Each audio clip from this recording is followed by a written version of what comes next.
আপনি নাস্তা করাবেন না তাই বলে এসে তারপরে এই সময় এসে ফোন দিচ্ছেন নাস্তা করবেন। আপনি তো নাস্তা করে ফোন দিবেন 8টার সময় যে আসতেছি মদিনা হোটেলে নাস্তা করব।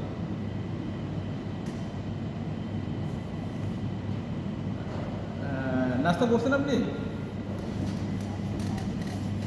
হ্যাঁ আজকে আসি।